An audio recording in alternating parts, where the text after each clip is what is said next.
Welcome in to Popcorn and Beers, bringing you the best of the movies since forever. There's never been anyone better anywhere. But where some use tomatoes and others use thumbs, we use the stuff that gets you drunk. This week we had a cult classic as our butter on top. I think that most of us got to see that. I think most of the world got to see Keaton reprising his role as Beetlejuice. Beetlejuice, we dare not say it a third time. It's okay. Beetlejuice. It wasn't me, so I think you're good. I think, I don't know if it works that way. Movie never really quite gets into it. But anyway, he is your favorite bio-exorcist. I think this was a little bit more hard PG-13 than the previous Beetlejuice. I think we got an F-bomb, and then we got a bleeped out F-bomb in this Beetlejuice. So what did you think, Jordan, of Michael Keaton coming back? I thought this movie was like pure fanfare. Okay. Like, it was really just trying to get, just the nostalgia going. All the good, older people, the good feels, There was... I had very, very low expectations. I think I said it was one of my, I gave a hot take at the end of one of these last two episodes, and I said that this was going to be very bad. Yeah, you had a feeling. Yeah, I liked it. I thought it was good. I thought it was okay. Okay, that's good. That's good. I could watch this again for sure. Leave it on while during Halloween time, cleaning the house, whatever. It was fine. There was just a lot of storylines that they were trying to cram into this. I just wanted more Monica Bellucci and Michael Keaton. That's all I wanted. Just give me more of that storyline. That was fine. Well, it was just, the way that they tried to do it was completely unnecessary. Yeah. That could have been left out entirely. And that was the first seemingly consequential sequence of the movie was her coming together. Don't spoil it. Don't spoil the cameo. Yeah. There's a cameo right at the beginning of the movie. Yeah. And then, so it makes you feel like that, but she really just appears here and there, doesn't really have many lines. Yeah. Waste of a talented actress that's been around forever, it seems. Yeah. It's just, a bunch of narratives that were forced through. If they picked any one of them, I think it still could have been a good movie, and they just focused on one. But it was a little predictable. I had it pegged. I had it guessed pretty early on. Only because Treehouse Kid is the worst. It was the worst. Like poor man's Adam Brody. I thought he was what is it? Aaron Taylor. What's his face? Not the one from American Horror Stories. Oh, Evan Peters. Yeah. Who? I interrupted you. I apologize. No, Who'd you get? I was thinking Penn Badgley, the guy from You. Okay. So basically every teenage kid that's scrawny and, poor man's Timothée Chalamet, poor man's... the romantic serial killer type guy. I hope I didn't spoil it there. But his... I don't think you spoiled it. He's not a serial killer, so okay. I think you're good. Okay. His cadence for talking was I was like, oh, this guy's kind of good at first, but then he would use a weird pause in every single sentence. At first I was like, oh, this is working. He's doing this good. And then it got annoying very fast. Yeah, it got annoying very fast. The whole Spanish exposition scene where he's giving the backstory of the wife and it's all in Spanish. Yeah. I was like, this is too much. This is too much antics for Beetlejuice. It felt very forced. At my theater, for some reason, look, support the local small chain theater. So I know this comes with the territory. Things are sometimes not going to be 100% right. That's fine. Yeah. A lot of the subtitles were cut off. Oh no! At the bottom, so you're just you're trying to put together what. Or it's beneath the curtain a little bit, so you can see that the words, but they're hidden by the curtain. You can see the lights for the subtitles, but you can't read them. Exactly. I love the shrunken head guys, Bob. Yeah. And all that. That was my favorite. Beetle Bob. That was my favorite part of this movie. It was good. I'm gonna give it a popcorn in 1. Beetlejuice was good. I I thought it was was so good to see Tim Burton being Tim Burton again. I loved all the sets. I loved all the dead people. So creative, so fun.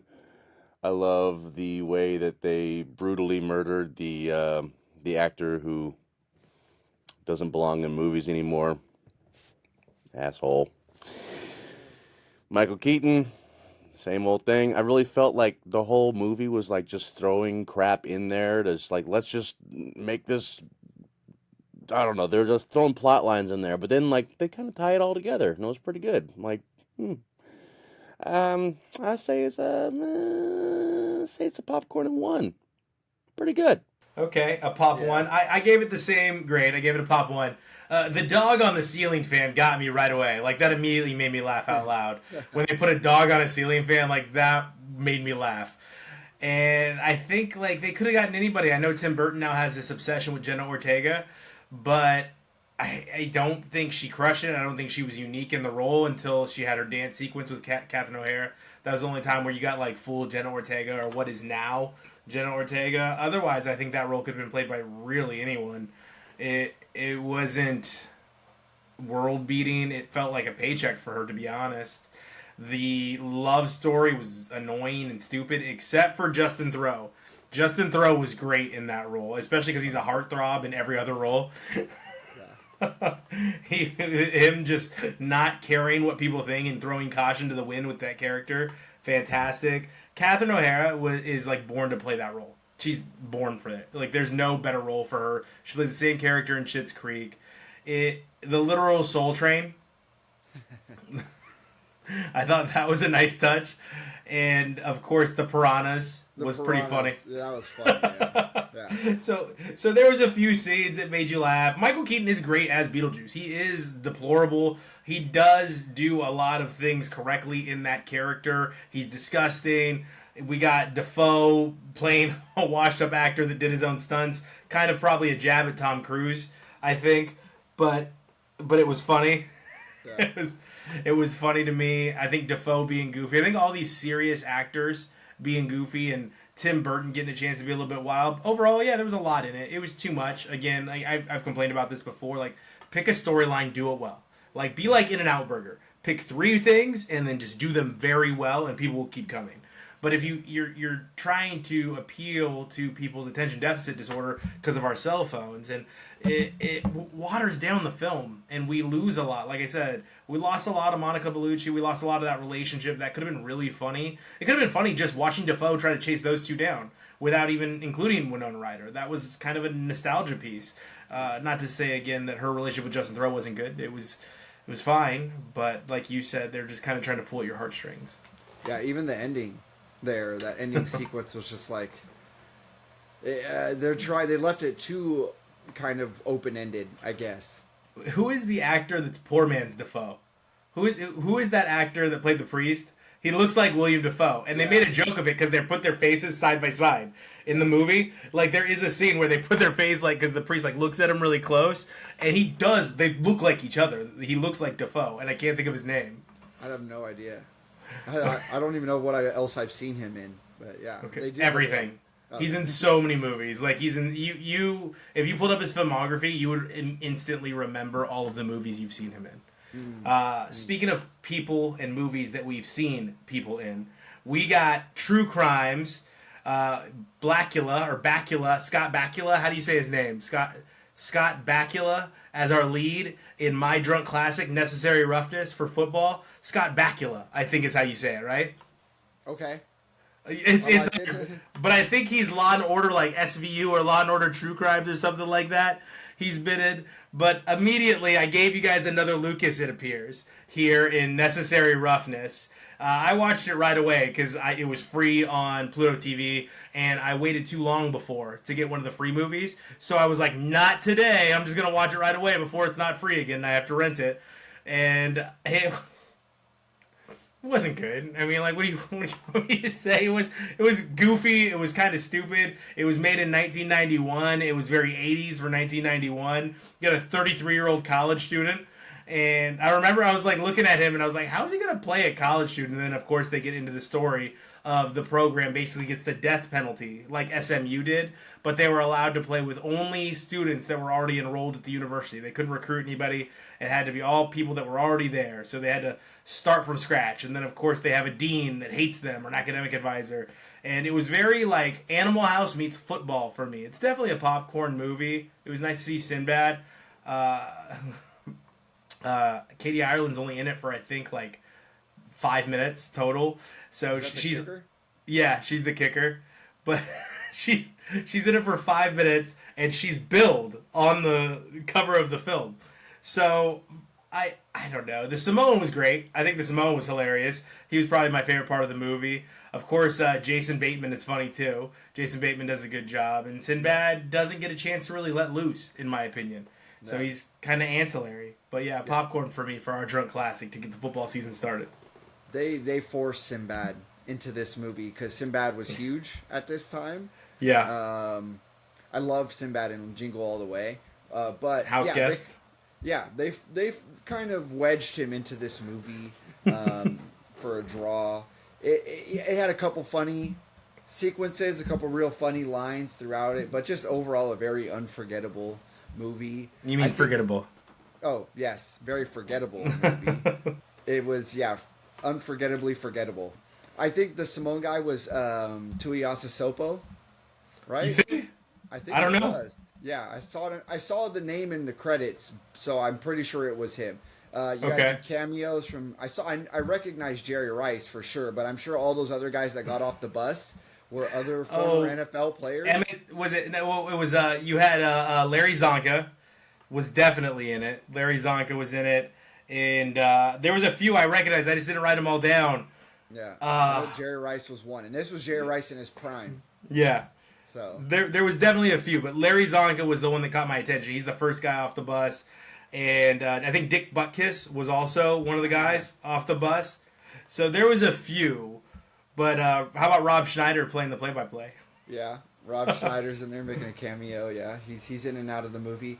There's always the trope with the slime ball college dean. Yeah. I'm just like, I get it, I guess, really thinking about it, but like, where did that come from? What college deans, are they notoriously just... And I think he was just the academic advisor or academic dean or something. He wasn't the dean, because remember, he gets fired at the end. Oh, that's right. Yeah. You're right. It was Tuiasa Sopo. Okay. Well, really good. Yeah. Yeah, he was great. He really stood out the whole movie. Good character.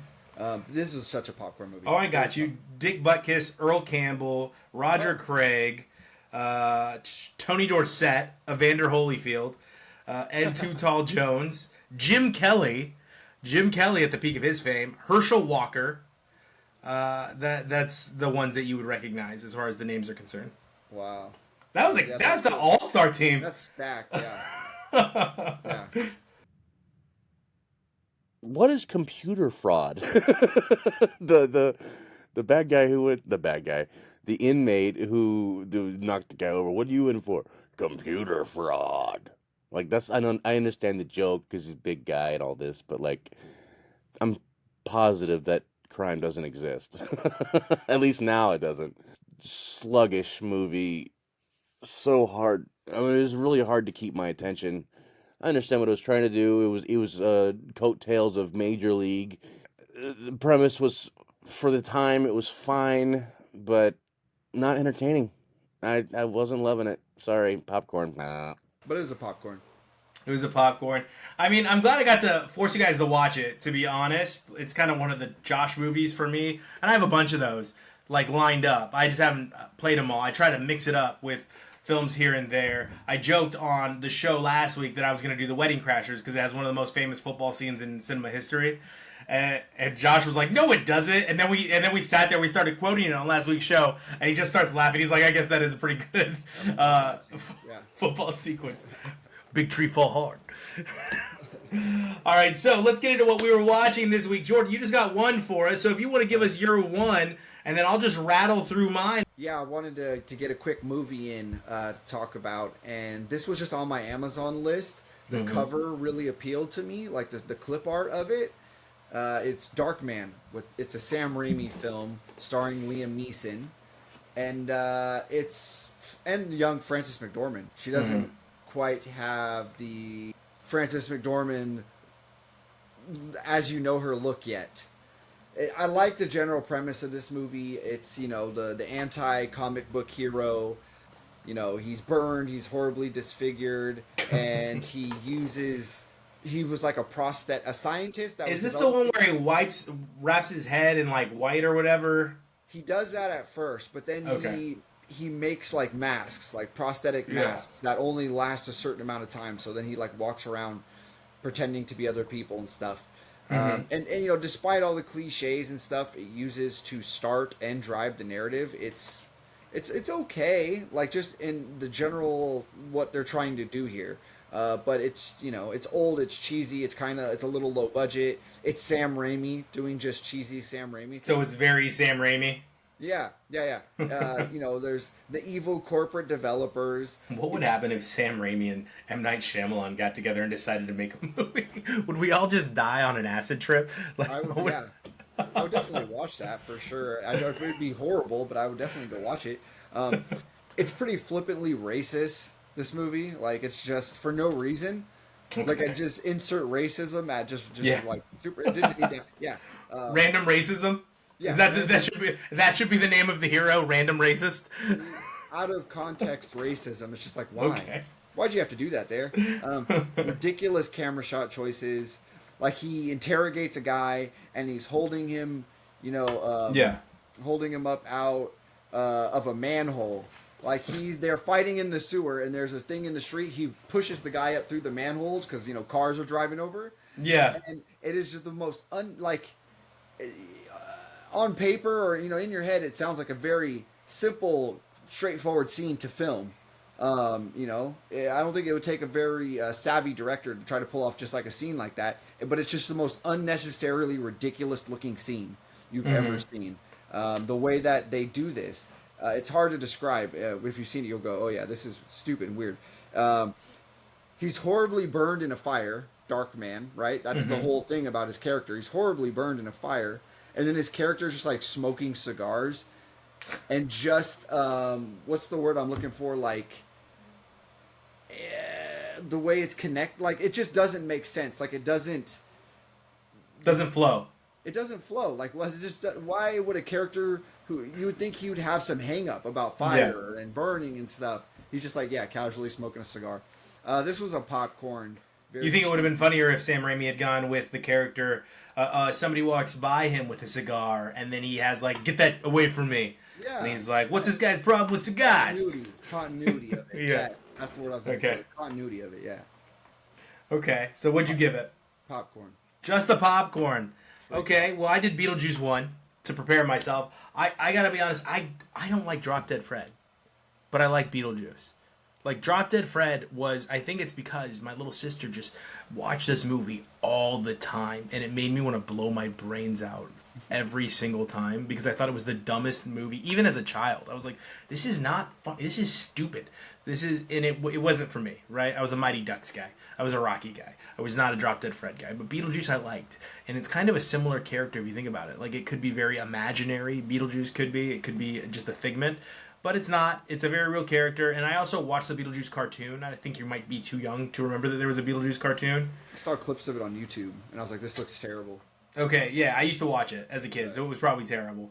But yeah, I used to watch the Beetlejuice cartoon. It would be like the adventures of Beetlejuice, almost like a Bobby's World style. It would just, the next episode would start, and there was no consequences of anything that happened the week before, right? It was just a brand new episode. Almost like Courage the Cowardly Dog, right? Yeah. So in this, it's Michael Keaton at his peak. It is Tim Burton at his peak. Winona Ryder's ultra famous at this point in time. Catherine O'Hara is right out of Home Alone, right?